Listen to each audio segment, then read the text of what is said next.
Friends, பார்க்கறதுக்கு குட்டி நொங்கு மாதிரி இருக்கக்கூடிய இந்த ஃப்ரூட்டை மார்க்கெட்ல இருந்து வாங்கிட்டு வந்திருந்தாங்க. இதோட பேர் கூட தெரியாததுனால கூகுள்ல சர்ச் பண்ணி என்ன பழம்னு பார்த்தா இதோட பேரு மங்குஸ்தான் பழம்னு போட்டிருந்துச்சு. இந்த பழத்தை பழங்களின் ராணின்னு கூட சொல்றாங்க. சரி வாங்க இந்த பழத்துல என்னென்ன நன்மைகள் இருக்குதுன்னு பார்க்கலாம். இந்த மங்குஸ்தான் பழத்துல நிறைய ஆன்டி ஆக்சிடென்ட்கள் இருப்பதனால புற்றுநோய் செல்கள் உருவாகும் அபாயத்தை குறைக்குது. இந்த பழம் சாப்பிடுறதுனால கண் எரிச்சல் நீங்கி கண் நரம்புகள் புத்துணர்வு பெறுது. இந்த மங்குஸ்தான் பழத்தோட தோலை காய வச்சு பொடி செய்து தேன் கலந்து சாப்பிட்டு வந்தோம்னா கூடிய சீக்கிரத்துல வாயிலிருந்து வரக்கூடிய துர்நாற்றம் சரியா. மங்குஸ்தான் பழத்துல விட்டமின் சி இருக்கிறதுனால உடல்ல இரத்த வெள்ளை அணுக்களோட உற்பத்தியையும் அதிகரிக்குது. ஆஸ்துமா போன்ற சுவாச பிரச்சனைகளுக்கு இந்த மங்குஸ்தான் பழம் சாப்பிடுறது ரொம்பவே நல்லது. மங்குஸ்தான் பழத்துல நார்ச்சத்துகள் இருக்கிறதுனால நம்மளோட உடலை ஆரோக்கியமா வைக்கிறதுக்கு ரொம்பவே ஹெல்ப்ஃபுல்லா இருக்கும். இந்த மங்குஸ்தான் பழம் சாப்பிடுறதுனால முகத்துல ஏற்படக்கூடிய அலர்ஜிகள் குறையுது. சர்க்கரை நோய் இருக்கிறவங்களும் உடல் எடையை குறைக்கிறதுக்கு நினைப்பவங்களும் இந்த மங்குஸ்தான் பழத்தை அடிக்கடி சாப்பிடலாம். இந்த வீடியோ உங்களுக்கு பயனுள்ளதா இருந்துச்சுன்னா வீடியோக்கு ஒரு லைக் போடுங்க.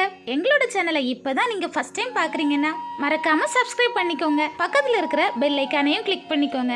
நெக்ஸ்ட் ஒரு சூப்பரான வீடியோல பார்க்கலாம். அது வரைக்கும் பாய்.